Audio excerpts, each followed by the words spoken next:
So colleagues, most welcome to this official side event of 9th APFSD, Asia Pacific Forum for Sustainable Development. The title of this side event is COVID-19, Vaccine Inequality and Social Protection of Women and Marginalized Communities. This is being organized by Global Call to Action Against Poverty, GCAP, with other civil society members. Let me also name the members who are co-organizing this. Red for the World People's Vaccine Alliance Asia, Oxfam Asia, Network of Indigenous Women in Asia, NIWA, Asia Indigenous Peoples Pact, AIPP, Asia Dalit Rights Forum, Wana Todo Abhiyan India, Pakistan Development Alliance, Pakistan, Noakhali World Development Society, Bangladesh, Cooperation Committee of Cambodia, One Singapore, Philippines Rural Reconstruction Movement, Japan Network on Equal Access to Health and Medical Services on COVID-19 for All, Asia Civil Society Partnership for Sustainable Development, Kalinga Kusum, India. I am Pradeep Besak. I am the Asia Coordinator of GCAP. You know that APFSD is a key moment for the region, Asia Pacific region, to reflect on the progress of Agenda 2030, which was adopted in 2015 by the world leaders in the United Nations. We take this opportunity to discuss the vaccine and social protection situation in the region and linking to the sustainable development goals. As you know, we have gone through a horrible times during the pandemic. Though situation seems to be better now in Asia, there are people who continue to be vulnerable. They are not either vaccinated. There is the fragile social protection system has also not covered all the needy people. That's something which we are observing. From the ground. The vaccine inequality continues, which is quite artificial, as we know, that has been caused by the intellectual property restrictions by the WTO, supported by some of the rich countries. We have been demanding COVID vaccine, removing these intellectual property restrictions, TRIPS waiver of vaccines, test and treatment. In this context, we'll be organizing this side event where the focus will be primarily on the condition of the most marginalized groups in Asia. So I invite you to actively kind of participate in the event. I request Mr. Paul Divakar, who is the co-chair of Global Call to Action Against Poverty and convener of Global Forum on DWD, Discrimination Based by Work and Descent, to take forward the session. Over to you, Paul. Thank you, Pradeep. Welcome to you all again for this very depressing but also interesting webinar that we are having. As you all know, this is part of the official side event at the Asia Pacific Forum for Sustainable Development 2022. We have seen that it's titled Vaccine Inequality and Social Protection of Women, particularly in the marginalized communities. So friends, we have a fascinating spread of speakers and panelists here. And I think, as you know, networks like GCAP are most inclusive, and you can see that within this 60 minutes, we have a solid 16 illustrious panelists here. So you have to help me in making this within the time, because we have only 60 minutes. Maybe we can overflow by about 5 to 8 minutes, but not more than that.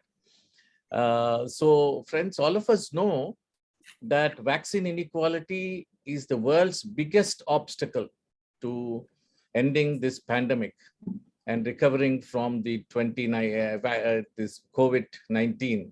And this is none less than Dr. Tedros Ghebreyesus, the Director General of the World Health Organization, who feels that economically and epidemiologically and morally, it is in all countries' best interest to use the latest available data to make life-saving vaccines available to all. And as part of the People's Vaccine Alliance, and the leaders of the People's Vaccine Alliance are also here, we are thankful, that there are two major impediments to this. One, inequalities among the countries, and we have seen, and there will be speakers who will be sharing with you the kind of inequality that is preventing some countries from accessing vaccine itself. And I think this is something that we've been campaigning for, and concerns of this will also be brought. But in addition to this, there is another layer of barrier that we see. And that barrier is inequality within the countries. And this sometimes is even more difficult to bring it out, because countries would like to speak about inequalities among the countries, but inequalities within these countries, no country would like to bring it out. And this is where People's Vaccine Alliance and all organizations that we are looking at have a very important role to play. And these inequalities are barriers to accessibilities are several. And you know, this is primarily one is because there are income inequalities, and based on this, the access to vaccine access is also an issue that we have seen. Addition to this, the social discrimination that is existing among women, particularly with respect to communities like Dalits and those communities discriminated on work and descent, indigenous communities, the racialized communities within many of our countries. I think this is a major thing, that even though vaccine is there available in the country, because of barriers of social exclusion, they are not able to receive. The last mile connectivity is another aspect. You know, we have seen in countries like India, we say that almost 100% vaccination seems to have been done. But we know the facts at the ground speak otherwise. And similarly, in many other countries. So we have a large expertise within this, the panel that we have. I will not tell this to you at once. I will introduce the speakers as we come. And we're very happy to have as the keynote speaker, Sri Sujit Kumar. He is the Honorable Member of the Parliament from India, from the Odisha Indian province, state. And he's a very a person who's interested in this, and he's also has been the special development member of the Special Development Council, government of Odisha, which is a provincial government within India. And he's worked at the World Economic Forum in Geneva for the United Nations Development Program, UNDP, and he's quite well equipped himself with graduation from both the Harvard Kennedy School in Public Administration, and also from the University of Oxford with an MBA degree. So please, let's listen to his keynote address, which has been recorded carefully and sent. Over to you.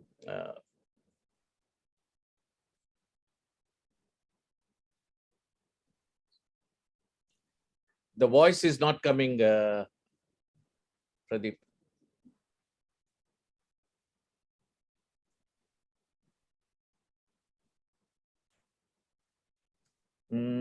I think you may have to, there is a small button at the bottom of your screen which says enable voice video.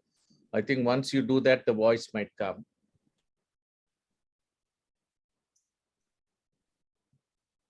Friends, as we are waiting for the voice to reach us, I have regrets from the other chief guest from Bangladesh, member of the parliament, honorable member of the parliament from Bangladesh, Ms. Aroma Datta, who is unable to join us because of the parliament session that is taking place. Should we try again just one more time, and then we can go to it in between? I'm quite surprised because we just tried it before the session started and it worked very well. Another barrier to vaccine inequality.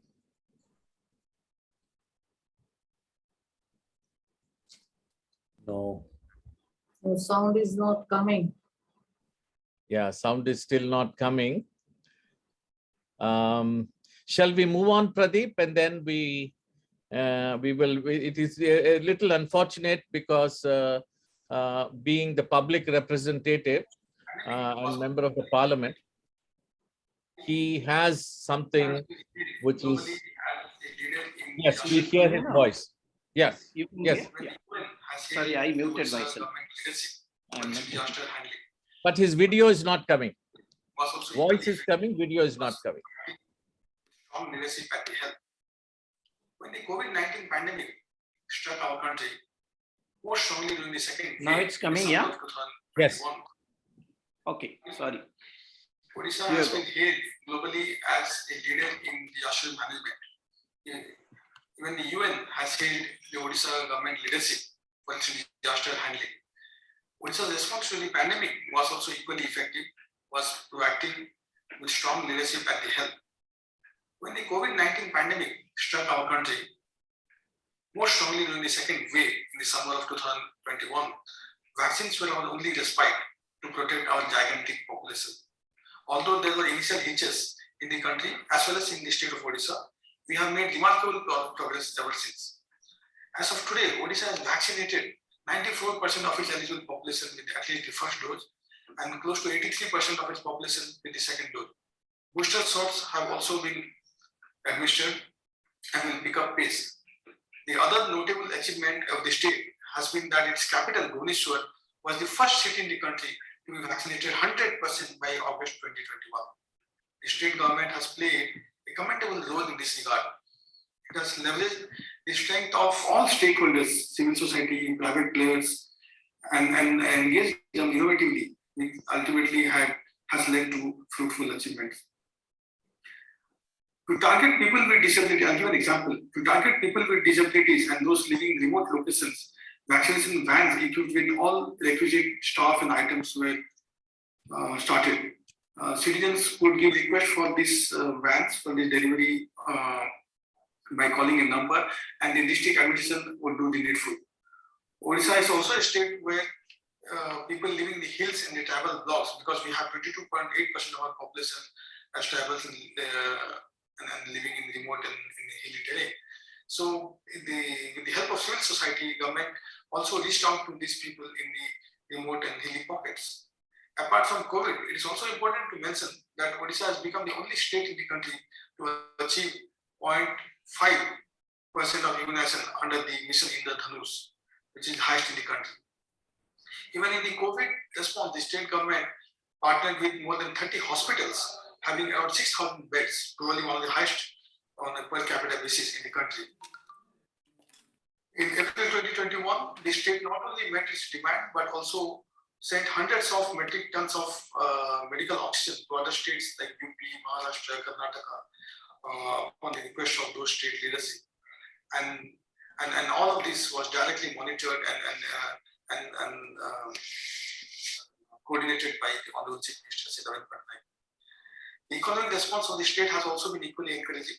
Anticipating massive work and livelihood loss in the pandemic, Odisha was one of the early movers in terms of releasing advance payment of critical health professionals and frontline workers. The state government announced a package of 3,200 crore for the food security and social welfare of its citizens and construction workers. This included advance payment of rice for 3 months, rupees 1,000 each to 94 lakh families, advance payment of pensions to 48 lakh pensioners of the state under different social security schemes, disbursement of financial assistance worth rupees 1,500 to 22 lakh construction workers. It was also the first state to have a post-lockdown plan. Anticipating reverse migration, nearly 6,800 Gram Panchayats were asked to take on oath to take care of the migrant workers upon their return. Also, Odisha Livelihood Mission, banking correspondents, the BCs, reached out to remote villages to provide banking services during the lockdown. So, to conclude, I really compliment and commend the COVID response of the state of Odisha, as has always been the case over the last 20 years. Odisha has proved time and again that it is a global leader when it comes to disaster response, and COVID has been the latest example of that success. Thank you.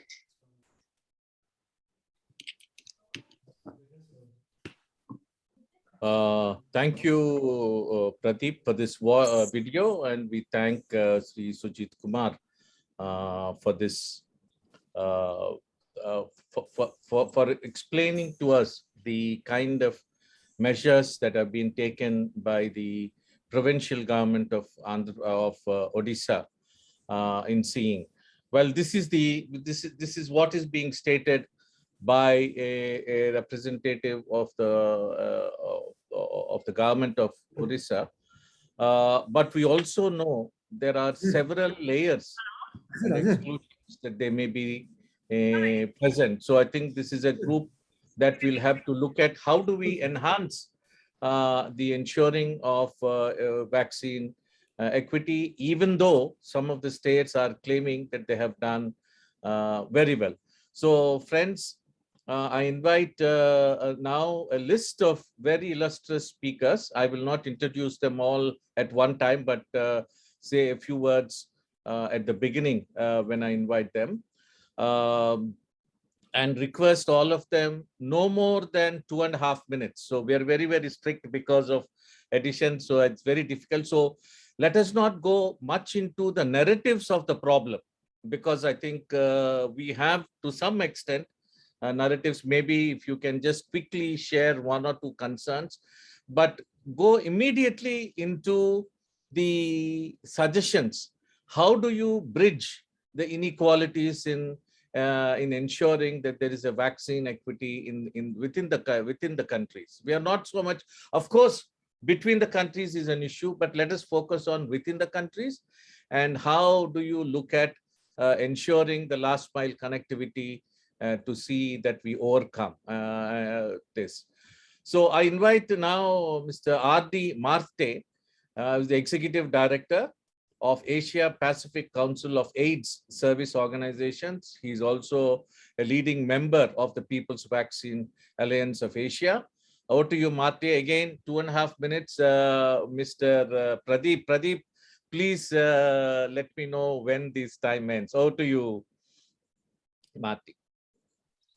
Good afternoon, everyone. Again, my name is R.D. Marte, and I'm the Executive Director of APCASO. So my task is to talk about global vaccine and inequality. So let's talk about that, and let me talk about facts. The first fact, the current model of global vaccine distribution is based on financial competition for limited vaccine supplies. This results to high-income countries getting first access to vaccines, with low-income countries being forced to rely on voluntary donations. For example, within the first year of distribution of vaccines against COVID-19, high-income countries have achieved vaccination rates of 75 to 80%, while low-income countries have vaccinated less than 10%. So focus 75 to 80% for HICs, high-income countries, while less than 10% for low-income countries. That's quite a striking contrast. By the end of January this year, out of every 100 people, 180 doses have been administered in high and upper middle-income countries. Relative to this number, in low-income countries, it is just 1 out of 12 of these 180 per 100 people, or 14 doses for 100. The low-income figure means that 650 million people are effectively cut off from vaccine access. Another fact, global COVID-19 vaccine inequity affects us all, with ongoing risk of new variants emerging until global herd immunity is strengthened. Even when the pandemic recedes in the future, the effects of the inequity will endure for poorer countries. According to the United Nations Development Program, by 2030, 8 out of 10 people pushed into poverty by the pandemic are projected to live in the world's poorest countries. It is the poorest countries that would get hit the most. For vulnerable and marginalized communities, particularly, vaccine inequity exacerbates existing socioeconomic inequities and human rights violations, including gender violence. Just 2 more facts. One, global pharmaceutical companies own the intellectual property rights for COVID-19 vaccines, allowing them to control manufacturing, distribution, and pricing. However, we know that the pharmaceutical industry did not develop these vaccines alone, with billions of dollars of public funding being instrumental in their discovery and development. And then the last fact, what are the solutions? The solutions to global equitable access already exist. It's not rocket science. We know that a nationalistic approach is not effective during a global pandemic. We know that we need not just availability of vaccines, we need equitable access to vaccines. With regards to increasing access, production of vaccines indeed need to be scaled up.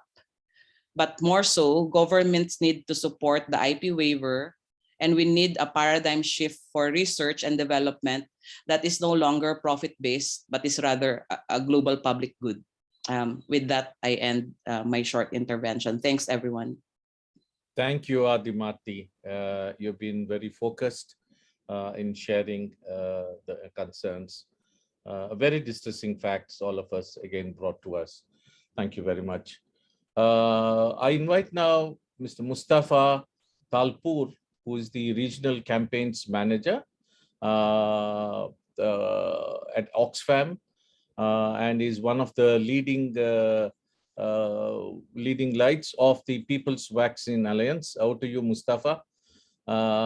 You also have the same time, so please slightly get straight into the recommendations. Thank you. Yeah, thank you, Paul and colleagues. I think I was asked to talk on wealth inequality and the social protection. So I'll just give, like RD, I'll give you a few facts. So COVID actually hit a very unequal continent of Asia, where income, wealth, productive assets, opportunities, and voice inequalities were already high before pandemic. In 2018, number of billionaires in Asia Pacific region actually surpassed any other region in the world. So in 2018, Asia has 906 billionaires, and those were living in parallel to about 400 million people who were surviving less than $1.90 a day, while there were 800 million people just above $1.9 a day trapped. And eight out of these 10 people were living in South Asia, the home of the poverty. So this was the situation before COVID. And when COVID hit, actually, it pushed, according to the World Bank, 140 million Asians into poverty in 2020 and 8 million more in 2021. What actually happened? Asia Pacific lost 140 million jobs in that period, and about 1/5 of the income were lost. Majority of them were from the informal workers. There were a migrant workers crisis within countries and abroad the countries. A lot of people were coming back to the home. There were more than 1 million deaths now in Asia due to the COVID. But many more were not due to the COVID, but because people cannot access the health services. There was a disruption, there was an overwhelming health crisis. So it's estimated that only in South Asia, the disruption to health services caused over 200 additional child deaths. So that is due to just disruption to the health services. The similar impact is on education, that's adding long-term inequality in the opportunity, and mainly these are the poor kids. And there is an estimation of that about 11 million children would drop out from school and university forever due to this crisis. While the rich people benefited from it, we just calculated in January this year the number of billionaires in Asia Pacific had doubled since the start of the pandemic. It reached 1,087 in November 21 from 803 in March 2022. So 284 billionaires just in 20 months. And they themselves shared $1.46 trillion wealth. That was enough to provide $10,000 each person who lost the job during the pandemic. Now, if we come on the social protection systems, before the pandemic, Asia Pacific had inadequate and unequal social protection coverage. 61% of people had no access to social protection in the region. Just 24% of the women and 32% of the men were covered by the comprehensive social security systems. And most of the region's informal workers. So Asia Pacific has almost 2/3 of the workforce in the informal sectors were not enrolled in contributory social protection schemes or covered by other targeted benefits.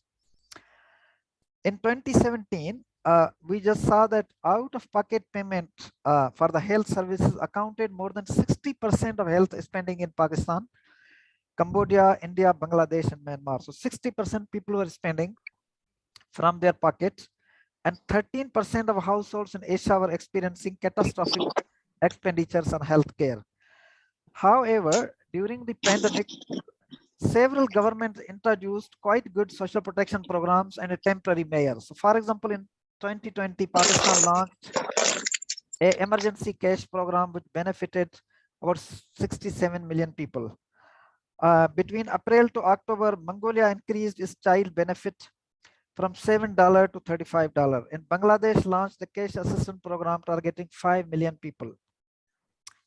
Philippines introduced the emergency social amelioration program that provided between 5,000 to 8,000 pesos to 18 million low-income families and households working in the informal economy. And second tranche later in the year covered further 5 million people. Myanmar also tried to expand its social protection scheme to 21 million people.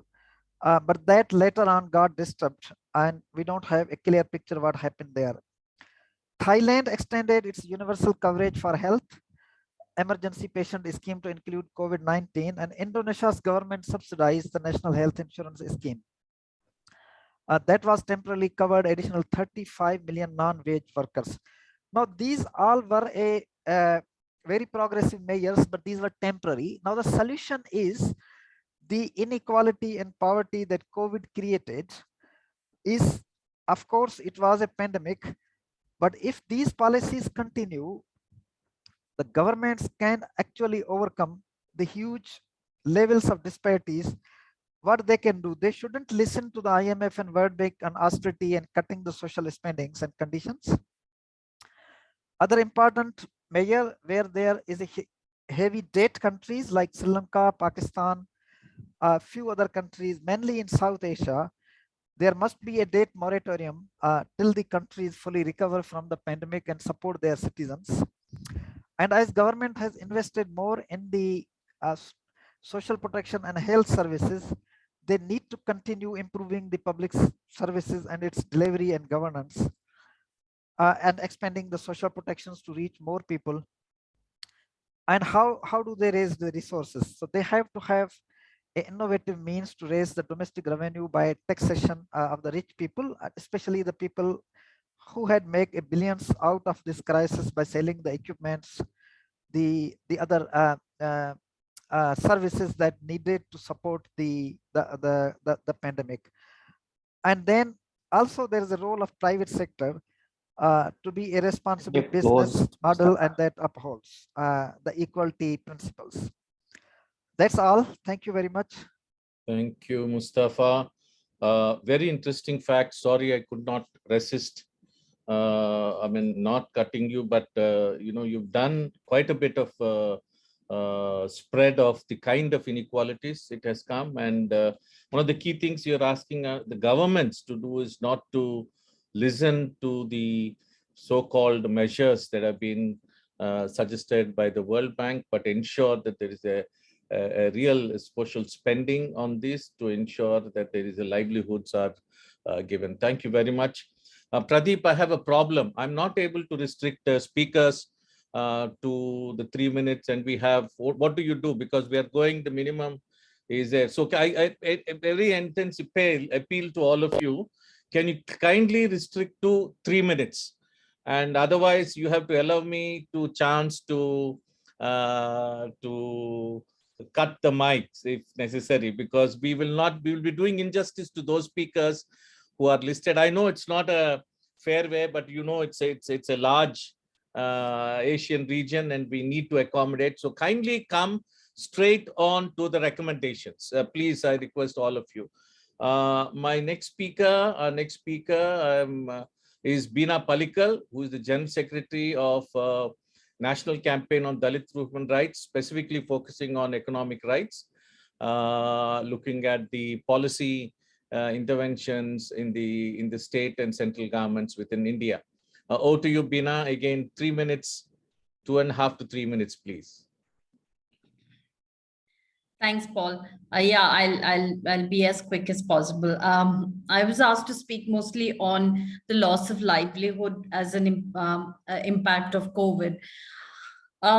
Many studies have been done over the period of these 2.5 years on the impact of COVID on livelihood. And one of the SMIE, which is looking at monitoring the economy of the country, says that the large proportion or the large extent of the burden has fallen on Dalits and Adivasis. I think this we know, or the indigenous communities, we know this fact, all communities discriminated by work and descent.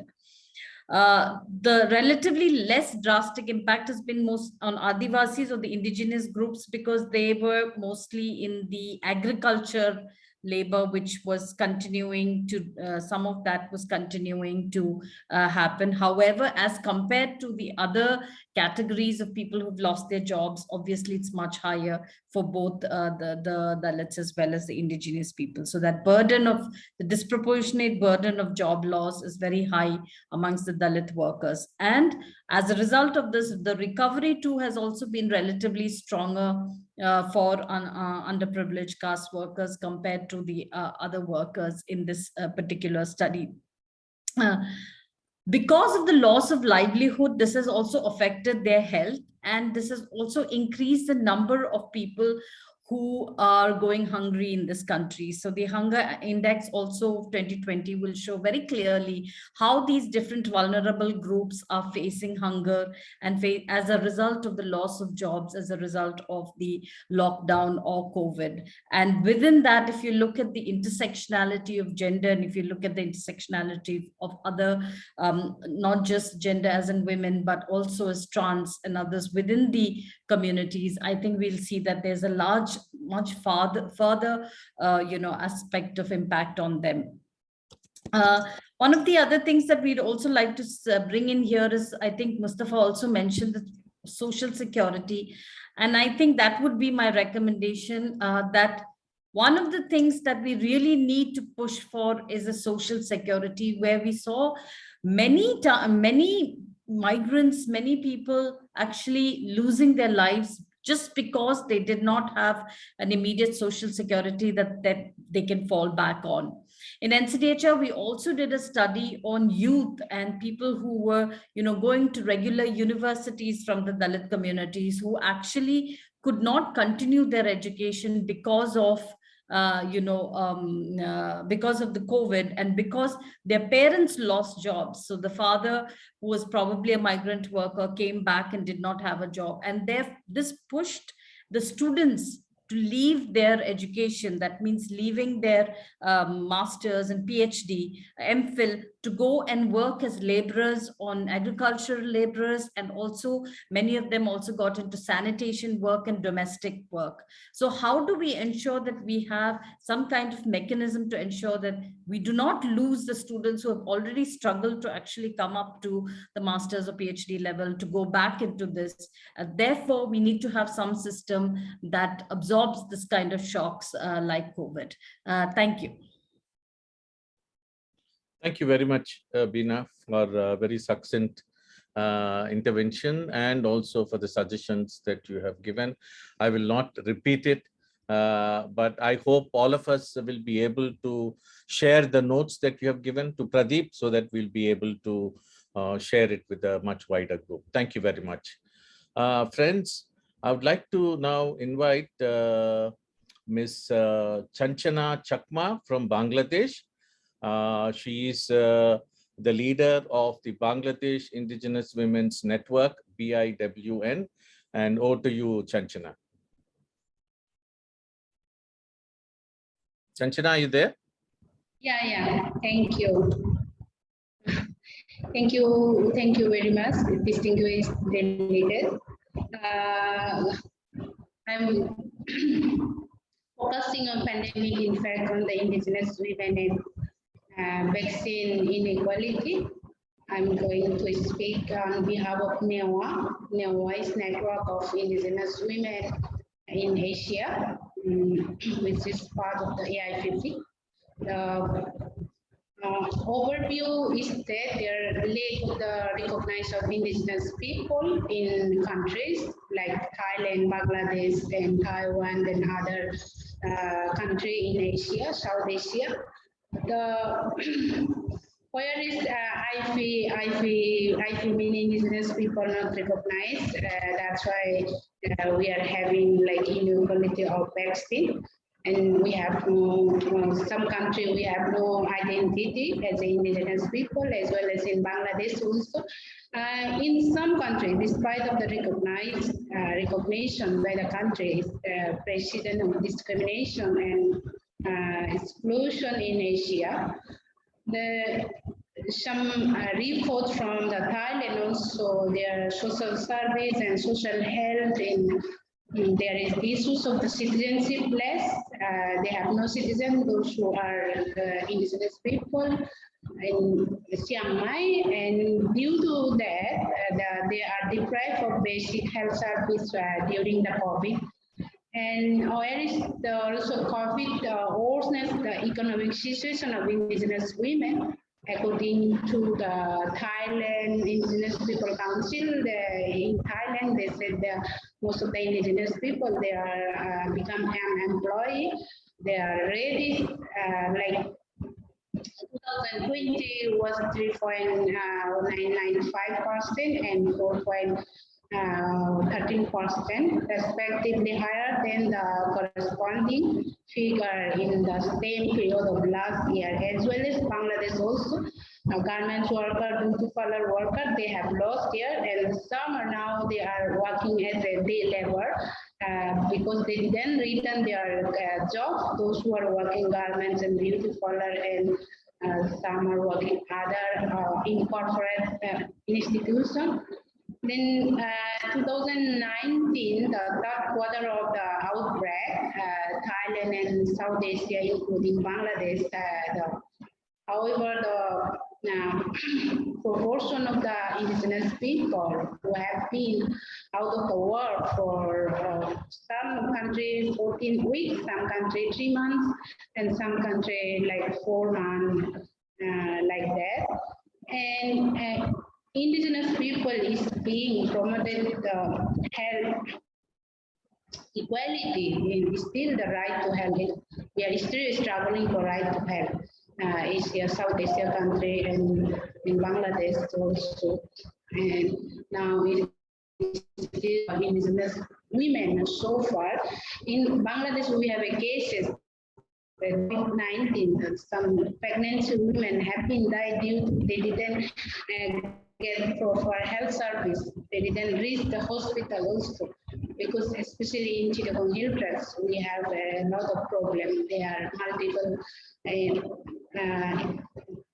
administration and some that's why it's very hell hazard for, and also we have to harass if from both hospital from remote area to some area in Chittagong Hill Tracts we have no clinic center.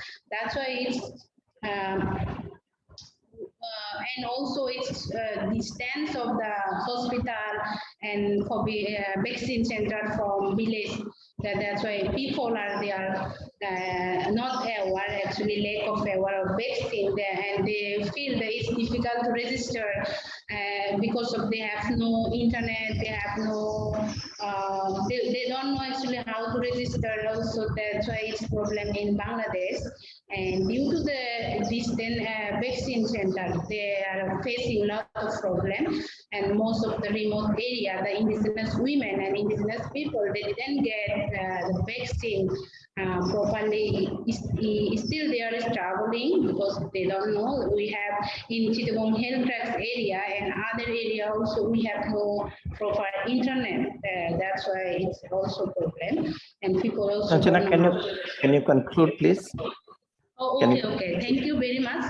And in a standards of national poverty rate in Bangladesh for the COVID of 20.5%. And I'm going to some recommendation, that's 2 or 3 recommendations, and then increase the violence of indigenous women. That's why it's ensure access to health service for the marginalized indigenous people community during the COVID-19, and provide the free electronic device, the internet for the registered vaccine, and also ensure the visible engagement of CST Regional Council or other instrument in traditional institution in South Asia country for the indigenous people, establish for a special fund support to the protect the employment of the indigenous women working in the informal sector, such as the beauty parlor and garments and other sectors. It's long-term recommendation which have to be indigenous people, indigenous women, provide sustained long-term economic relief for the indigenous women in Asia countries, such as universal access, public service, and universal social protection through the specialized program. Development policies also protect the labor rights of the indigenous women workers in the informal sector, and include the indigenous women, the participant in the designing, implementing, and evaluation the government initiative of the implement of SDC. Thank you very much for listening me. Thank you, Chanchana. Really, there is a great amount of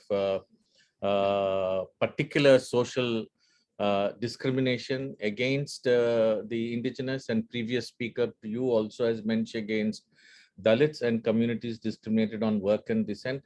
So there is a real need to ensure greater infrastructure resources for development, as well as ensure one addresses discrimination against these communities. Thank you very much. I request now Abdul Awal, Mr. Abdul Awal from Bangladesh. He's the president of the Noakhel Rural Development Society and has been previously the chair of the GCAP Asia to the Regional Council. Over to you, Abdul. Abdul, you have 3 minutes. Abdul, is Abdul there? I don't see Abdul. He left us, I think. Abdul is, yeah, okay. Maybe we can reach out to him. Yeah. In the meantime, may I request Ms. Sin Puthieri from Cambodia. Puthieri is the Executive Director of Cooperation Committee of Cambodia and is leading the GCAP Cambodia. Sin? Paul, in her place, colleague Sovanna Arway will speak. Yeah, Sovanna? So good, Yes. yeah, good evening, everybody from Cambodia. My name is Sawana, and I represent the Cooperation Committee for Cambodia.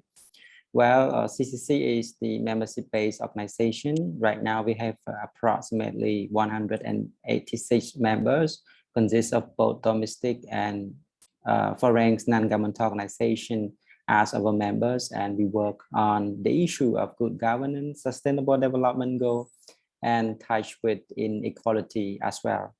So I would like to share with you about the situation in Cambodia in terms of vaccine inequality. Well, Cambodia is a successful country in terms of promoting vaccination amongst the people. According to the statistic from the government, more than 90% of the total population got vaccinated. Well, Cambodia is a small populated country. It has population around 15 million people. And among those, 14 million people has been vaccinated.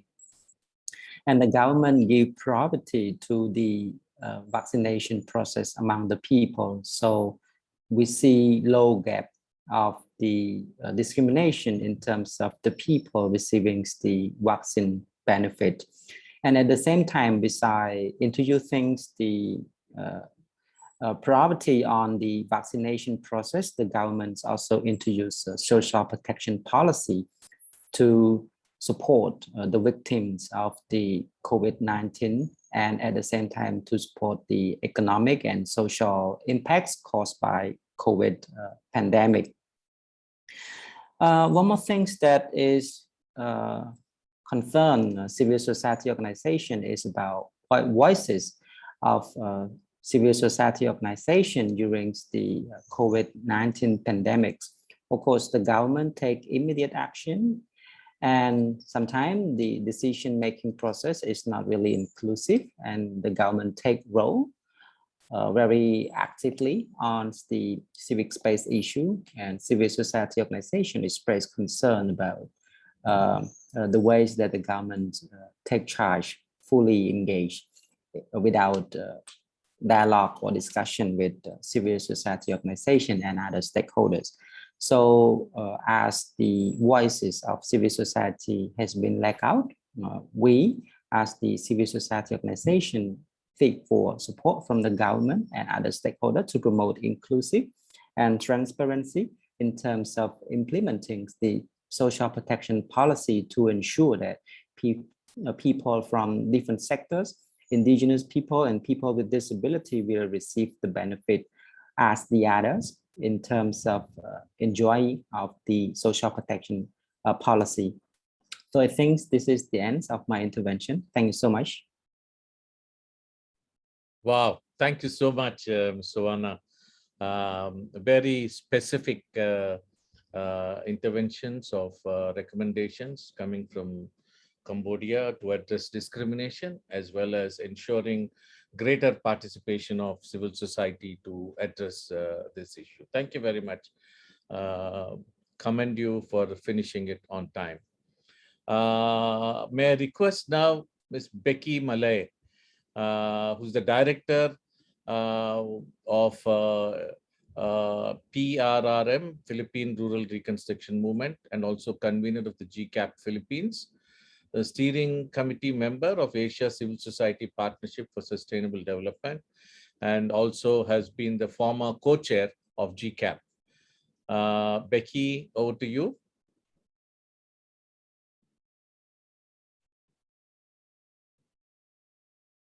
Becky? Pradeep, is Becky there? She was there.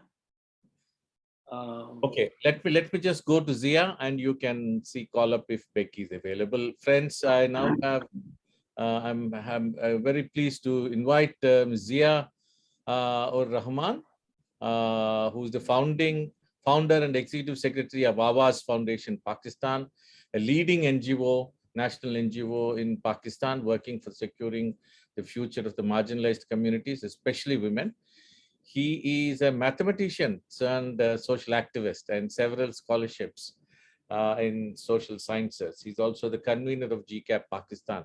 Zia, are you there? Yeah, thank you very much indeed, Paul, and good evening, everybody from Pakistan. In fact, Pakistan is a home of 221 million people, and today almost 101 million people are fully vaccinated in Pakistan, which means that around 50% of the population is vaccinated. However, the situation is that almost 63% of the total vaccinated people are men, are male, whereas only 37% totally vaccinated people are females. So here we can see the inequality. And the reason behind this fact is that almost 12 million women in Pakistan do not have computerized national identity cards. And for the purpose of getting vaccines, this is very important to register through the computerized national identity cards. So this is, a kind of differentiation that we should highlight, that how those women who are actually lagging behind and not getting the vaccinations in Pakistan, how those women can be reached out in the absence of their CNICs. These women are also deprived of, using their right to disenfranchisement at the time of voting, and we are afraid that probably by next year the general election would be coming, so they may not also be able to cast their votes. So this is also another challenge. Very recently, Pakistan Development Alliance has conducted a survey, countrywide survey, that says that violence has increased in Pakistan due to the COVID-19 outbreak, and almost 60% people highlighted that the number of cases of violence against women have increased, whereas 66% people have highlighted that the number of cases of violence against children and child abuse has been increased in Pakistan. The government of Pakistan has taken quite good initiatives under SAS cash grants program, and we had actually conducted this survey to see the to hold the government accountable whether the cash grants are reaching out to the people, and we are very happy that the cash grants were provided to the really needy people, and it reached out to the grassroots level, where they reached out to the women-headed families, they reached out to the transgender communities, and this is no doubt it's a wonderful program. We did not receive any complaint. However, the issue is that those who do not have CNICs, like those 12 million women, they are not getting benefit out of these SR's cash grant program. The other social security and social protection program, which is being run by the present government, is also very well appreciated by the common masses, and that is about health card, Sehat card, that is universal health card.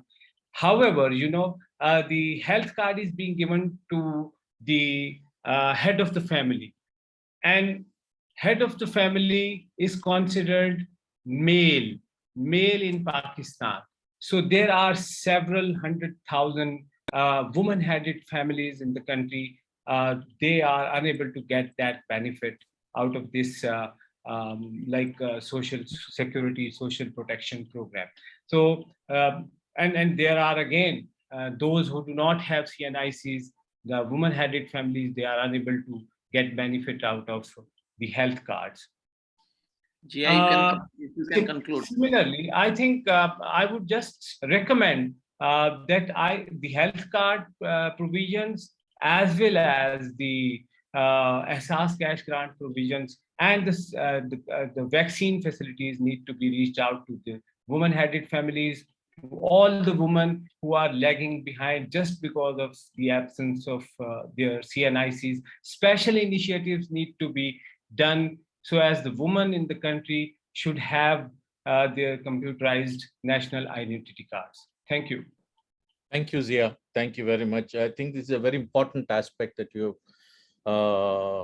bringing out, the specific exclusion of women in our society, especially in these two major programs which are supposed to address the COVID-19 issue. I think this is not just in Pakistan. I'm sure this is there in several other countries, which is a need for us to look at along with the discriminated communities, the specific focus on women needs to be strengthened. Thank you very much. I request if I see Becky is here. Becky, I've already introduced you. Would you like to go now, please? I've told her I have not heard from her, Paul, so we can No, go with she's any now. here. No. I don't know whether she's listening to us, but she's here. Okay. We will continue with our list. I now invite Ms. Annie Namala, Vadana Todo Abhiyan, GCAP India. She's the convener of Vadana Todo Abhiyan and the chairperson of the Asia Regional Council. Over to you, Ms. Annie. Thank you, Paul. Thank you, Pradeep, and all the other colleagues who are here. I think a lot of issues have already been raised. So I will just look at two dimensions. One is, by the government of India's own reports, 80% of the population have been double vaccinated. And so there is a high level of vaccination that has already been done. But we always know that the bottom of the pyramid, or the last 20%, is the group that is excluded or do not get covered by most of the programs. And this is no different in that sense. So if we really look at it, in our country, this bottom of the 20% come from multiple marginalized communities. We know we have traditionally excluded communities. We have communities that are not able to access due to geographical inaccessibility. And we also have certain population groups that are actively discriminated against by communities like sex workers, LGBT communities, or the infrastructure does not allow like people with disabilities. So I think this 20% of the bottom really come from the most vulnerable sections. And now as we are going into looking at vaccination for the 12 to about 12 population children, again this will get reflected in the same population. So what do we do? I mean, income inequality, I think everybody has mentioned. Mustafa has shared how income inequality has grown. So how do we address this? I see two ways or three ways rather in which we can do. One, I think, is that we do not have data of pockets of inaccessibility and impact of vaccine. We were doing a set of public hearings with labor communities on the impact of COVID and the access to vaccine, like the handloom workers, the forest workers. And what we do recognize is that there is no data on these community specific access to the vaccine or the impact, because we came across a number of death cases also, lack of information. So this kind of data is really not available with the government. So I think there is an important role for bringing data from these extremely vulnerable pockets and making it visible at the national level. That's one. And I think this is complicated because the state in addressing COVID is looking only at NGO support. If you can provide medicines, oxygen, or some dry rations, they are not looking at civil society as a partner in looking at strategies in reaching out to the most marginalized. I think there is a need for looking at the role of the civil society in bringing knowledge and reaching out to the marginalized communities. Thirdly, what I want to also look at is, we know we are demanding social sector budgets, but all studies show unless the social sector budgets for COVID and its impact is targeted to marginalized communities, it's not a generalized improvement or enhancement in social sector budgets, but really looking at specific cash grant or targeted support to the marginalized communities, we will not really be able to improve the situation. And lastly, I want to bring up, 2 years, children have not gone to school. Schools have been closed. There is a huge challenge in not just learning, but behavior, attitudes, ability to cope up, stress issues. And now as schools are reopening, there is really no strategy to address these issues. So I think here again, today we know the government does not listen to case studies and individual cases, but they do need data. And so I would feel that we need to look at focused data and voices from vulnerable communities to look at the impact of COVID and how it can be addressed. Thank you. Thank you, Annie, for a very important aspect that has been brought out, that the 20% of the left out are mostly the most marginalized and socially marginalized communities. And within these, unless you have targeted budgets and targeted cash programs to ensure that they have access, we will have a greater devastation among these communities. Thank you. May I request now Mr. Arjun Bhatrai. Arjun is the Secretary General of the NGO Federation of Nepal, GCAP Nepal. He holds great expertise in community-led development, rights-based approach, and human rights. He has studied in Europe and now working in Nepal. Over to you, Arjun. Thank you, Paul, for introductions, my introduction, and thank you all, like your team.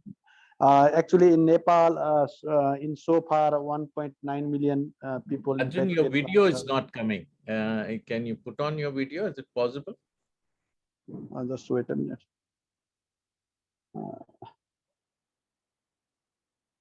It's okay now? Video is okay? Perfect. Yeah. Okay, just yeah.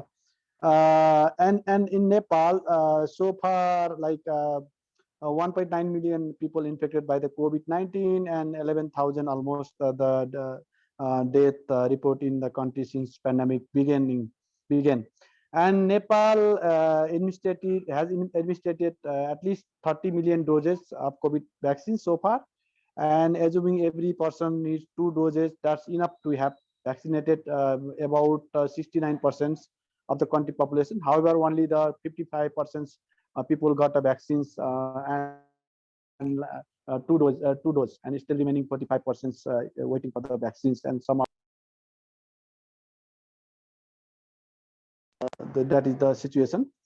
And vaccine access still remains an issue in many countries of both of South Asia, including Nepal. But increasingly, logistic challenge, staffing problem, doses offered too close to their expiry date, particularly problem with donated by the West countries. And so it is actually the problem in country, not only Nepal, of the regions. In Nepal, distribution on the ground has been challenging and expensive. According to COVAX, estimated delivery cost around $3.70 per person for the developing world. But the study showed that average actual cost, including sending healthcare workers to the remote area with the portable cold storage, is actually about $8. So already, if you see the Nepal is almost, it goes more than the $18. If you see the remote part of Nepal, so that is the situation.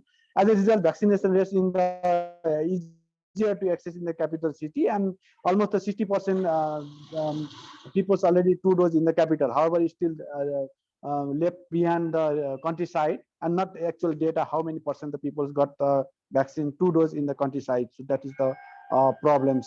And it's still like 18 years above the young persons, they're not getting the vaccines. And although other hand, like children still left behind for the vaccines, first dose and second dose, the children still not started to giving vaccine. And during the times of the public health crisis, convergence of the social and economic inequality increasing, especially Dalit community, marginalized section, LGBTQ, and other population, women, they seriously facing the problem of the now malnutritions and other nutrition problems in the countryside, and also because of the increasing cost of the oil and gases, and the people seriously suffering. If you heard, the Sri Lanka is facing some problem, and seriously our economy is going like that. So we are also seriously thinking what is how we can recover from the economy. It's a one in other the vaccinations, politics, and the economics is it is very related and in between, because of this result in the worse health outcomes for on the population who are like marginalized or who are left behind. And also the low vaccine coverage of those marginal community, especially I said that Dalit communities or other sections of marginal LGBTQ and disabled communities and senior citizens.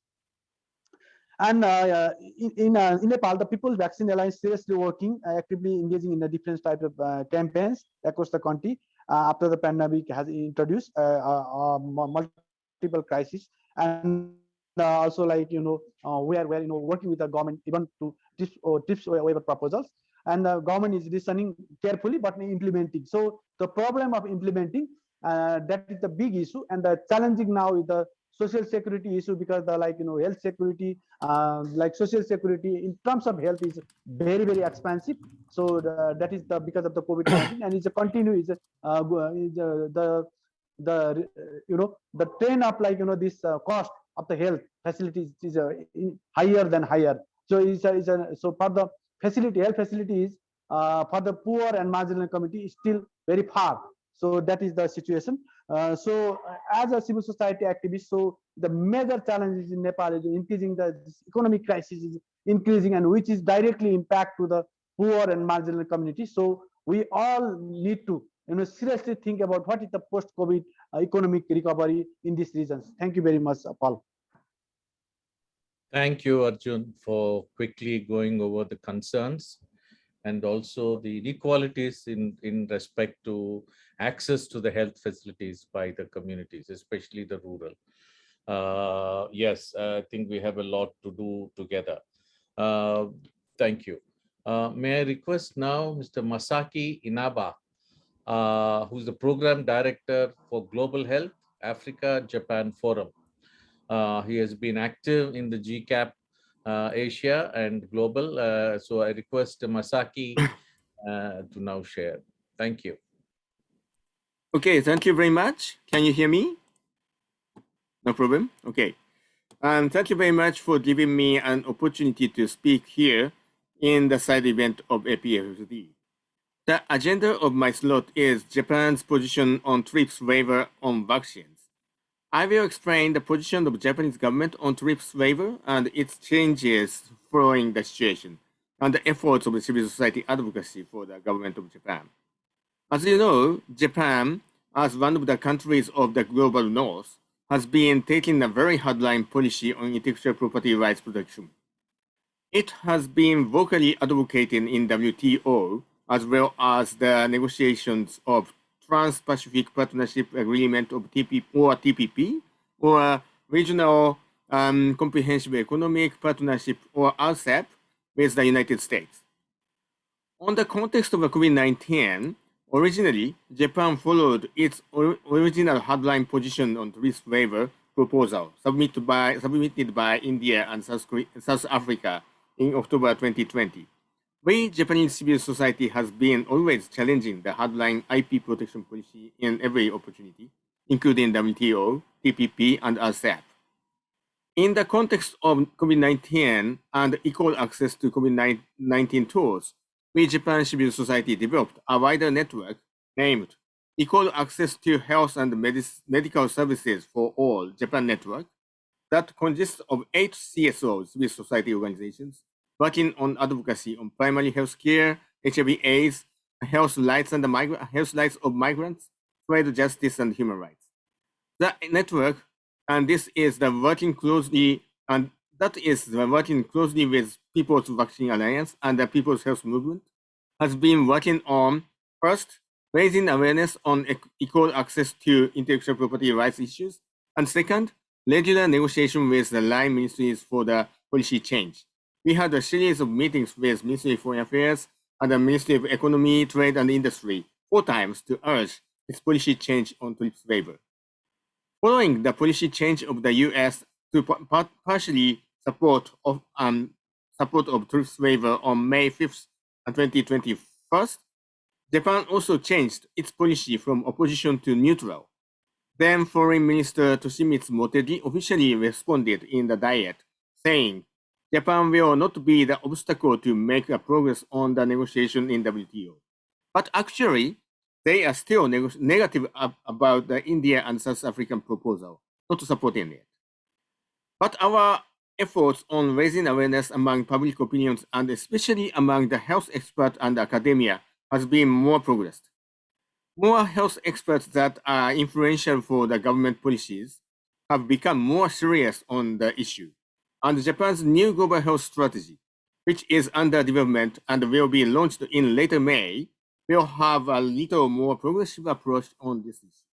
Finally, recommendation.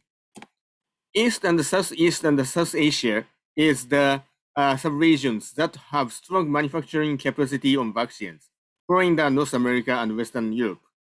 We need to focus on the current negotiation in WTO on TRIPS waiver. And also, we need to focus on the current efforts of technical transfer, such as WHO's efforts on a messenger RNA vaccine technology transfer hub that has been pursued not only in Africa, but also in Asia, and the further negotiation for the pandemic treaty. Actually, among the 14 portfolios of COVID-19 vaccines funded by CEPI, seven are from our region of Asia Pacific, 4 from China, 1 from India, 1 from South Korea, 1 from Australia. So our coherent efforts for TRIPS waiver, utilizing CTAP and MPP, promoting technical transfer and push for the support for manufacturing capacity in our region is crucial. So thank you very much. Thank you very much, Masaki. It's a very important point that you brought out. One of the focuses of the People's Vaccine Alliance, that the TRIPS waiver, which has been a major obstacle because that waiver is not there in the manufacturing of the necessary indigenous varieties of insulin, which have been producing for other countries, but we are not allowed to produce for our own. The proposal of India and South Africa, you mentioned I think this is something that all of us, the entire People's Vaccine Alliance and all its members should take it up. And thank you very much for giving us this insight into the efforts that you have taken. Yeah, congratulations. May I request now Nicole Ng, who is the chairperson of One Singapore, which is the GCAP Singapore, and is also the Global Council member of GCAP, to share her views and recommendations from Singapore. Over to you, Nicole. Yeah, hi Paul. I'll keep mine relatively simple. Just to update, Singapore has vaccinated about 95% of everybody here. Even the children are vaccinated, and a lot of people, I think more than 70% have already taken their booster jabs. Actually, as of last week, the country have kind of opened up to say that actually we welcome travelers from all over the world, as long as you're vaccinated as well. I think this is going to be a boost for our tourism as well as the business travelers, as well as for the migrant workers who actually has been suffering over the last 2 years. They have not been able to go home, even for the Malaysians as well, who used to travel through the land borders. So that border has been closed for the last 2 years. I think on the sentiments of the migrant workers, I just wanted to raise, I think that's one of the things that Singapore didn't do fairly well. A lot of the migrant workers from Bangladesh, for example, or from India, some of them are actually kept in their dorms even after they finish their work. They do not have the freedom like how Singaporeans and PRs, we live exactly like it's a normal city right now. But I think in terms of that should be improved. So we have actually raised up some of our concerns to the various ministries as well towards the treatment of these migrant workers. So because I think the other thing that I also wanted to highlight, which I think it's not frequently covered in the press, is that there has been some suicidal cases with regards to the building and construction sector, the workers who are working there. So some of them are feeling overly stressed because, as you know, construction sites are closed. So a lot of them have gone without their basic income even because they can't go to the construction site. But all in all, I think things are looking up for us. So as a city-state with heavy reliance on everyone else around the world, even a lot of the domestic workers, maybe from the Philippines or even Myanmar and all the other countries, they are looking forward to reunite with some of their family members, I think in the course of this year or so. Just sometimes a little bit of support in terms of how vaccination is being done. So in Singapore, we have this thing called the Trace Together app, which is this app that you have all your vaccination status. It reminds you of your when you need to take your second jab. And if you have caught COVID, it's also reflected in the app. Basically, to go into all the public places at the moment, despite the lifting of regulations, you still need to check into the major shopping malls. As of tomorrow, once you go outside, you can have mask off in the open.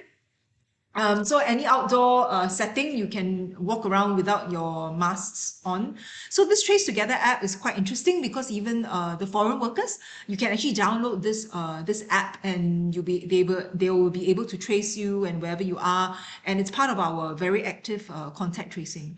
Overall, the death rate in Singapore is just slightly above 1,000 people. And I think as of today, our ICU numbers is like 20 something. So most of the people that has encountered COVID, I've got 4 kids, all 4 already got COVID, but they are like really mild and there's nothing wrong.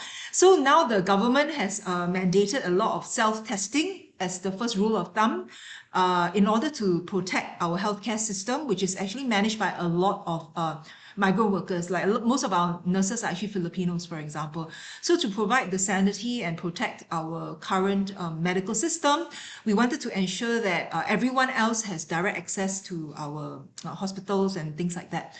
So I think overall we're on track to reopening and to revitalizing the economy as well. Our bigger issues right now, really, which I'm very worried about, and on this call when I will share, is after COVID, is the stagflation or the increased inflation that the whole world is going to face due to the Ukraine crisis, which I think that one is even a much scarier monster, because at least maybe with vaccines and everything else, COVID will be under control at some point. So, but yeah, so that's really one of my concerns, where everyone's daily lives are being impacted. Oh, one last thing, our schools have never really closed. So a lot of the children have been going to school, I think with the exception of like 2 months or something in the first year. But other than that, they've been back to school. Yeah, so that's all. Thanks, Paul.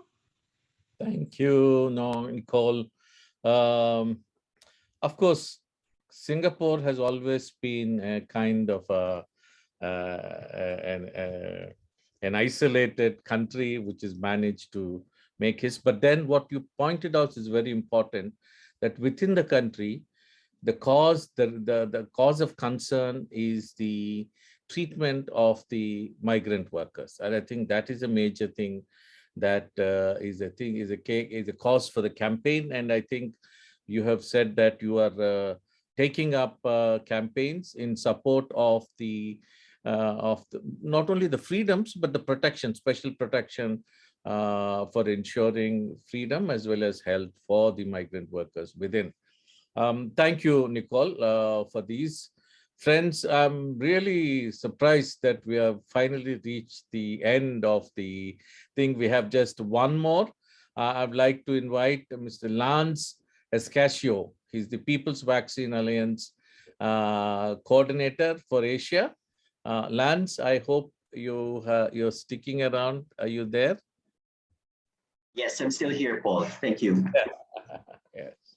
All right. So thank you, everyone. And thank you for this opportunity, inviting, of course, People's Vaccine Alliance in Asia to speak on this point. I'll make my comments very brief and also some form of a synthesis as well as to what our colleagues have already spoken their points.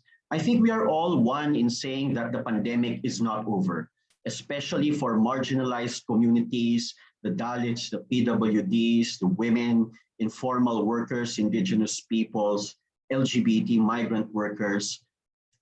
Vaccination rates may be high in some countries, but we still have a long way to go in reaching out the most vulnerable.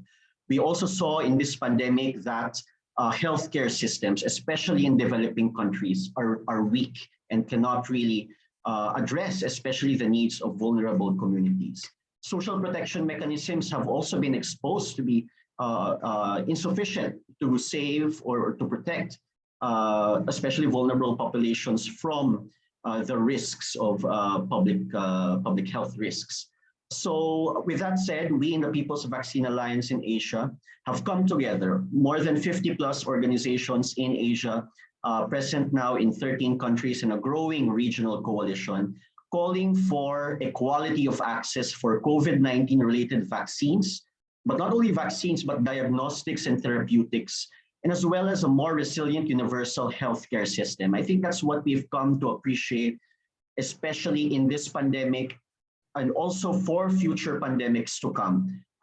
In order to achieve that goal, to that vision, we members of this coalition, growing coalition, a movement in Asia, have come up with 4 interrelated objectives that we hope to achieve or contribute to achieving by the next year.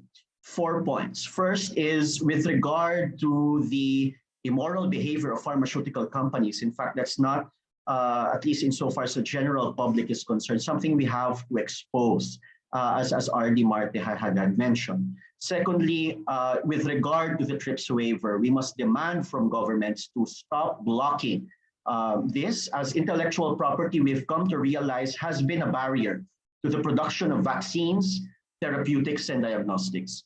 Thirdly, in our region, we need to look to regional hubs, production, decentralized production, in order for us to democratize the production and use of technologies related to COVID-19, again, tests, therapeutics, and vaccines. And finally, fourthly, within Asian country governments, we are one with many of you in demanding Asian country governments to address inequities in public health, strengthening our health systems, and also providing precisely the social protection needed in order to address the risks with this health crisis that we are facing. So I finally invite those who aren't part of PVA Asia to join us. I will post a link in the chat. Nate, thank you for, again, this opportunity, and nice to meet you all. Thank you.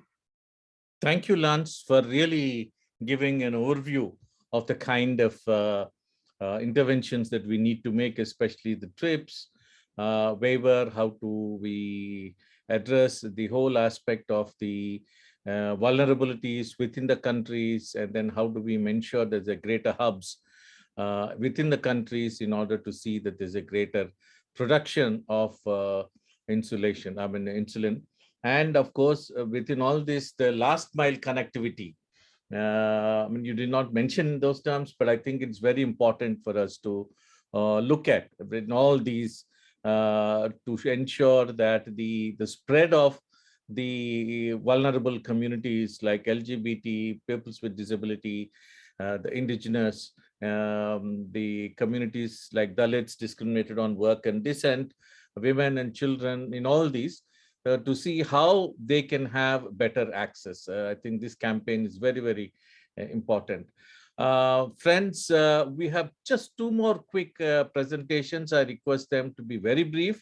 I would like to invite Niamat Dalili from Afghanistan. Are you there, Niamat?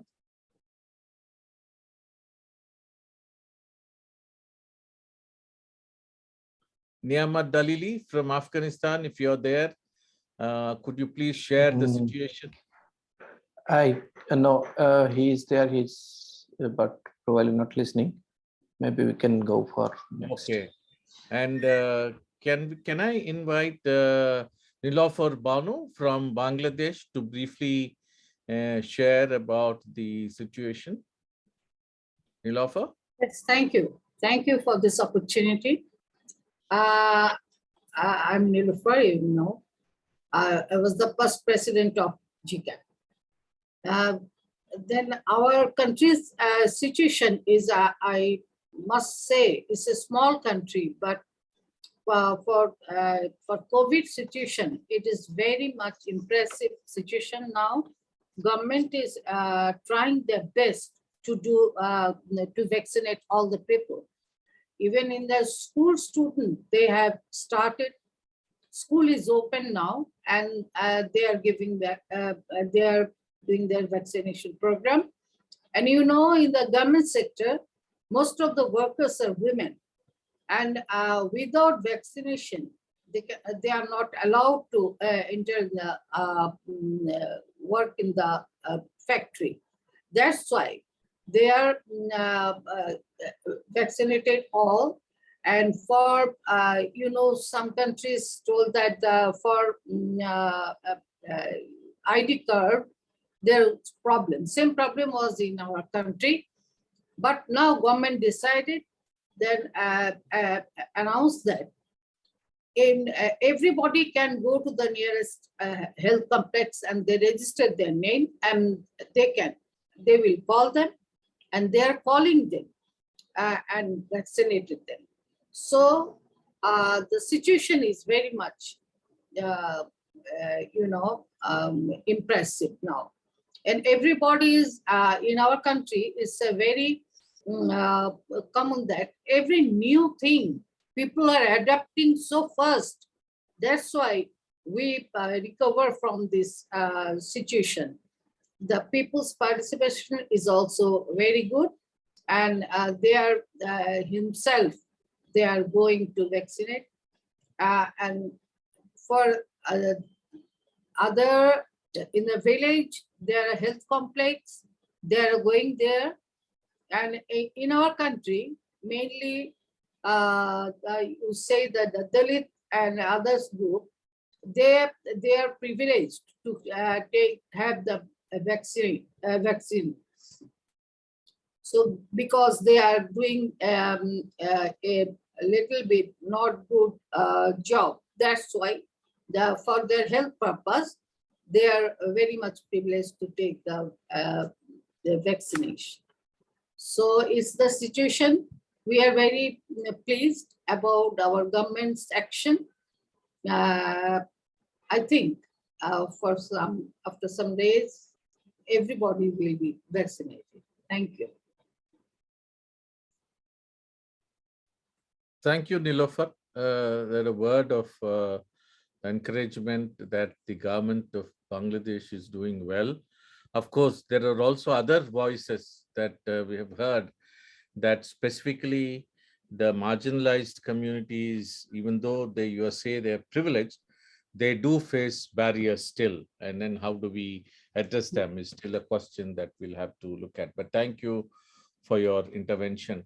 Friends, I'm quite surprised that we have managed to, with all your cooperation, finish the almost 15 of us from as many countries have shared the situation that is existing in the country, especially from the point of view of the communities. But some of you, like Masaka from Japan, have also said that what are the ways in which they are taking efforts to campaign within their government, within their country, for waivers which are necessary to eliminate certain barriers of indigenous protection of insulin and other measures that are needed.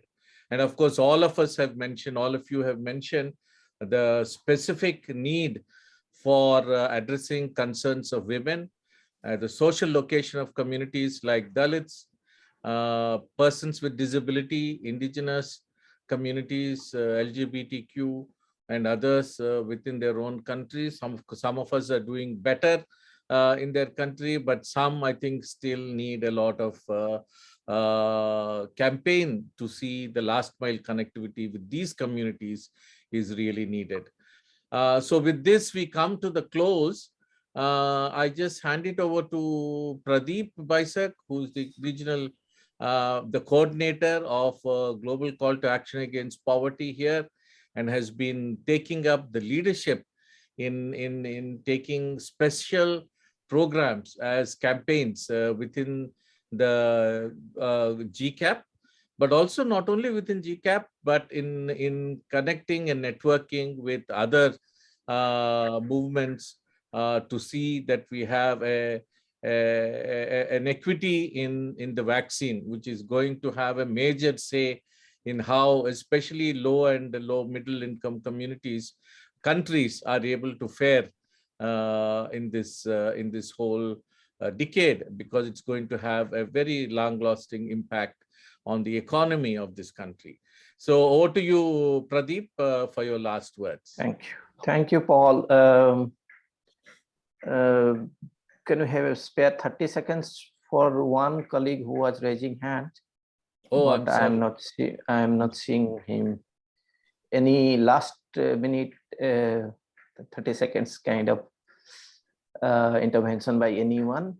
Question, or otherwise I'll just thank giving and conclude. Okay, so thank you, Paul. Thank you very much. In fact, I should say that it's been enriching discussion. And prior to that, we have been discussing on these issues for the last 2 years. And within the broader framework of the campaign of the People's Vaccine Alliance, where we're active members, GCAP, APFSD, Oxfam, ActionAid, and many other colleagues who are working together in People's Vaccine Alliance, primarily to address the issue of TRIPS waiver and the vaccine inequality in global North and South. And then within the countries, we have long-run discussions how we do actions this year to address these issues. On some aspects, in fact, we did deliver, like Masaki told, that Masaki's continuous effort as a civil society member, the PBA Japan, continuously bombarding petitions to the government, has changed their stand.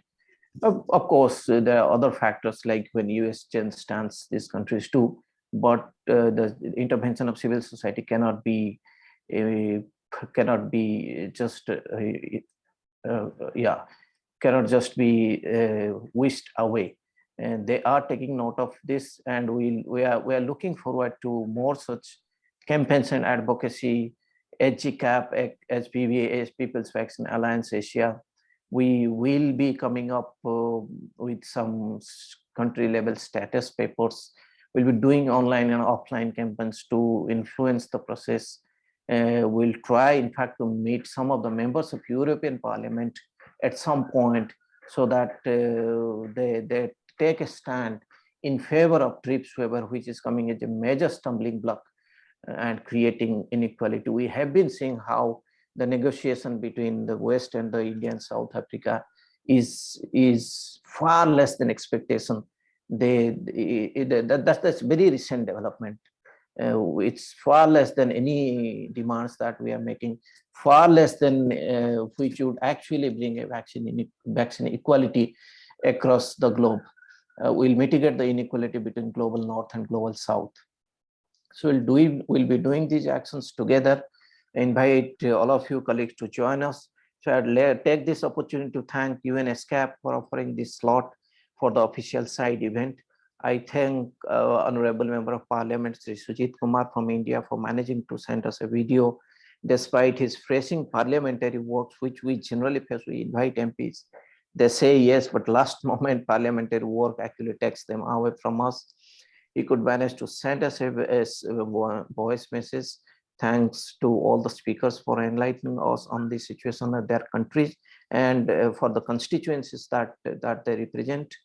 Thanks to all the co-organizers. I also thank Iona and Frederick from Germany who have joined us, listen patiently to Asia's situation. Thanks to all the participants. Paul, thank you for an excellent moderation. So we will continue to working together and highlight these issues of vaccine inequality, social protection. In fact, far more important is the revival of the livelihood. And we're demanding this universal health care in all the countries. Thank you very much. Thank you. Normally, Pradeep asks for a photo of all of us. Kindly that I put do. your video on so that Pradeep can have a photo of all of us. Okay, please quickly. All videos on. Yes. It's coming. Yeah. One more. Okay. Perfect. Thank you, colleagues. So we meet. We meet then over emails. Yeah. Thank you. Thank you.